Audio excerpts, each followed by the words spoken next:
everyone again. Thank you for joining me for our devotions today. As we continue to talk about God's manifest presence, we want to talk about having a vision of glory. We believe in God that all of us will have visions of God's glory. We want to go to the Old Testament, the book of Isaiah, and see and encounter the prophet Isaiah had a vision of God in the temple. So let's read. We're going to Isaiah chapter 6, verse 1 to 4, and it says, "In the year that King Uzziah died, I saw the Lord, high and exalted, seated on a throne, and the train of his robe filled the temple.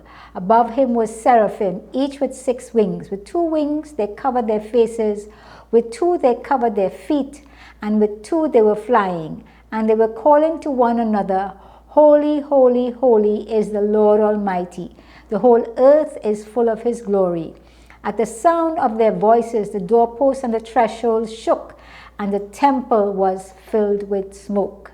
So here we have Isaiah having an encounter, and God moved him away really from focusing on the earthly king Uzziah who had just passed, and brought him to see the King of Kings, the Lord of the universe. And he saw a demonstration of the glory of God. The invisible God became visible in his midst. And even in the midst of his encounter, he saw heavenly activity, he saw the angels, he saw the seraphims.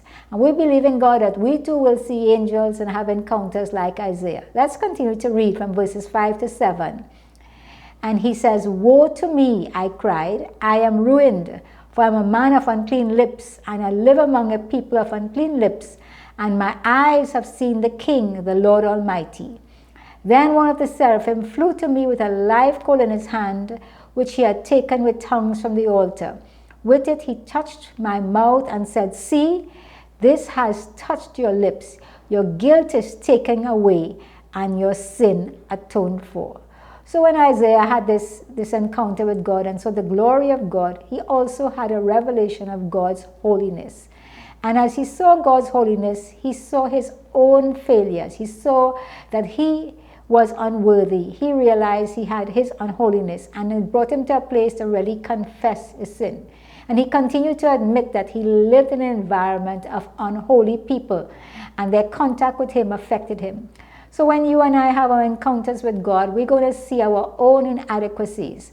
And we thank God that Isaiah was willing to admit that he had blown it. He said, "Woe is me," that God was now ready to respond and to cleanse him. What did God do? We see God took a coal to burn away the uncleanness in him, first in his heart and then in his speech, in his lips.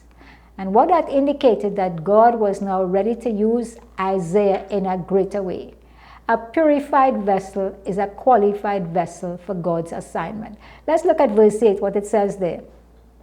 "Then I heard the voice of the Lord saying, Whom shall I send, and who will go for us? And I said, Here am I, send me."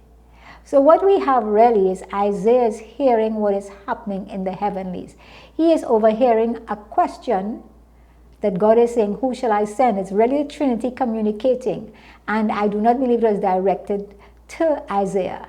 But Isaiah responded. Now, we don't see any indication that God asked Isaiah directly to volunteer. But here he was a willing vessel. And he picked up the heart of God and promptly responded and said, "Here am I." And I'm trusting that both you and I, when God calls us, we would respond likewise. Now, Isaiah didn't know what was the assignment. Some of us, before we say yes, we want to know what the assignment is. But he said, "Here am I, Lord, send me." One thing we note about God, he doesn't force us to do his will. He's just looking for some willing vessels to say, "Here I am." You know, "God, what do you want me to be? What do you want me to do? What do you want me to say?" And he will unfold the assignment. So as we focus on the glory of God, as we continue to seek God's face, as we pray, as we meditate on his word, I want to encourage us to believe God, to have dreams and vision. The prophet Joel told us that we too will hear some heavenly conversations and the counsel of heaven. And as we do that, I want us to be in expectation mode to see the glory of God in greater measure in our lives.